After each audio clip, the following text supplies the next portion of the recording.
So you're ready to start putting together pieces and artifacts for your ePortfolio.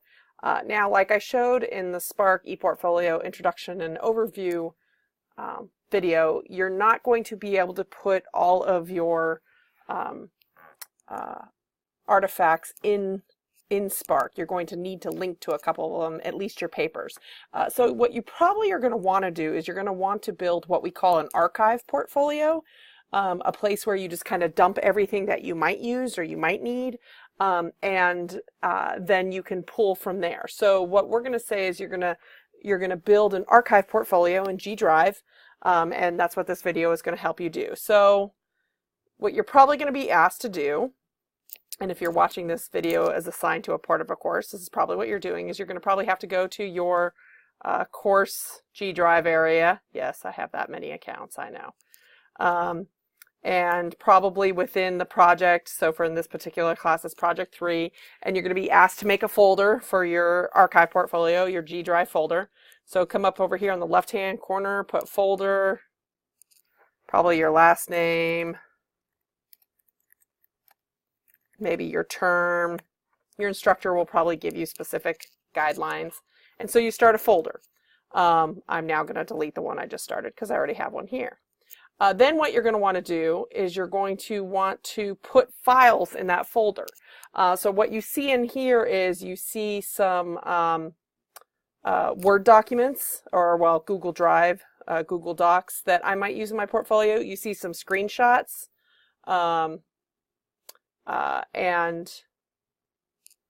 these are hopefully things that might get used in the portfolio.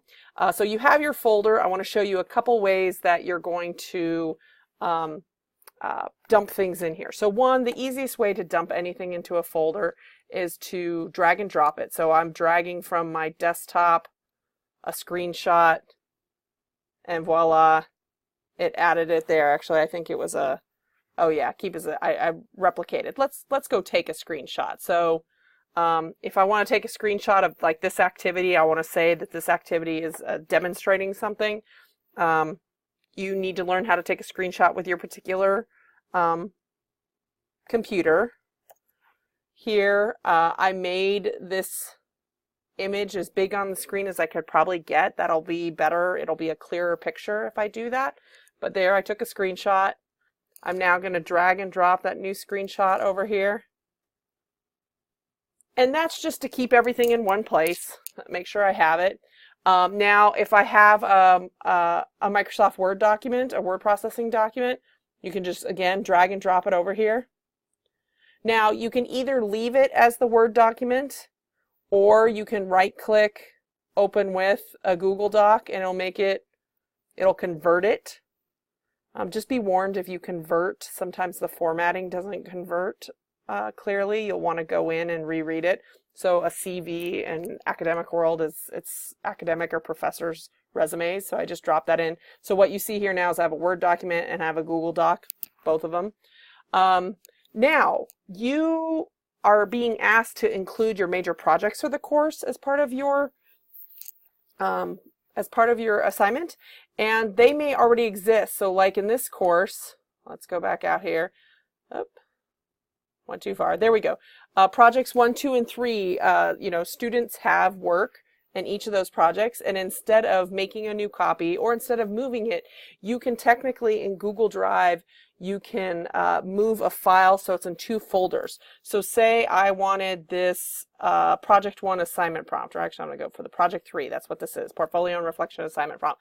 I want to leave it in this folder, but I also want it to be in my my Google Drive ePortfolio archive folder. So I make sure I select the file, and then I'll in association with this video, I'll provide a link to a document like this.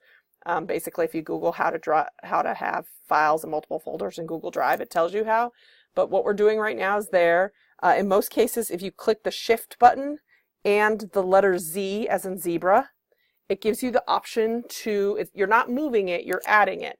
So in this case, I'm going to go find my Google Drive folder.